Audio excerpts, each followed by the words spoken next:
Welcome to another edition of the Postgame Wrap. I'm Jared Johnson. Texas Tech bounced back with a much-needed victory, 35-28 over in-state conference rival TCU Thursday night at the Jones. And it wasn't like a flawless victory. It wasn't even a pretty victory, but Texas Tech did enough to win. Like I said, much-needed victory. They dropped their last two, suffered a lot of injuries, had that bye week, so they had a long time to think about, these very frustrating losses. And it also moved Texas Tech to 3-0 against in-state conference opponents. You beat Houston, you beat Baylor, you beat TCU. I think that's significant. So that's worth being said. A couple of things to go over. Taj Brooks, 31 carries for 146 yards and a touchdown. He was phenomenal as usual. Good job by the offensive line too. Baron Morton's return was very significant. 28 for 36, 282 yards passing, 2 touchdowns, no interceptions, no turnovers, and he also ran for a score early in the game. Very good performance, very efficient. Something we haven't seen a lot, other than from Baron Morton a couple of times, performance from the Texas Tech quarterback. A couple of receivers I want to give some love to. Coy Aiken, great game. 8 catches, 78 yards. Xavier White, 5 catches, 71 yards. He had that big 39-yard run kind of later on a screen pass that was actually checked into by Baron Morton, according to Coach McGuire in the postgame presser. Miles Price, 5 catches, 50 yards, and a touchdown. And then Dre McCray had a big 44-yard touchdown as well. So that was really nice. Dadrian Taylor Dimerson, also known as Rabbit, had 2 interceptions in a really good game. He could have had more.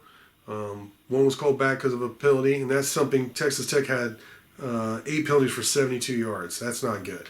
That was one of the negatives from the game. But he had another one he could have got. It would have been tough, but he dropped. It was low. It would have been a nice catch, but he could have caught it. But he did come up with 2, including the game-clinching interception late. So big game from Rabbit. It was great to see that from him. Jacob Rodriguez returned and played well. At linebacker, was great to see him. I haven't seen him since the first quarter of the season opener.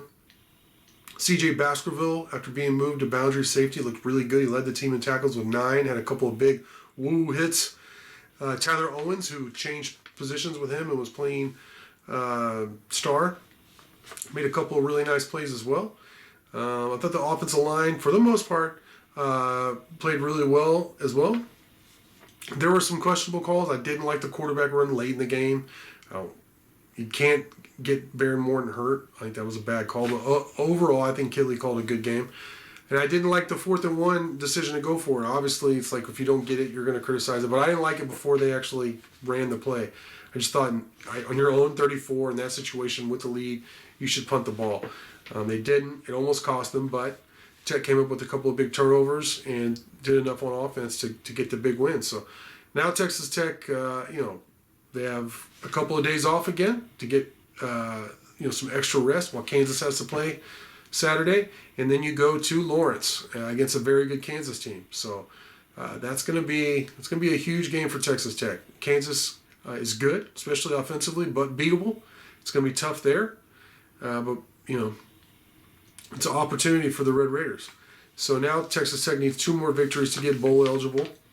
You got at Kansas coming up. You got UCF at home, and then at Texas to end the regular season the day after Thanksgiving. So challenging remaining schedule, but doable to get 2 wins there.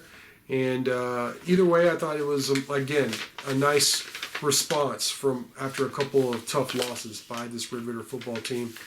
Wasn't perfect, but, you snapped a 4-game losing streak to TCU.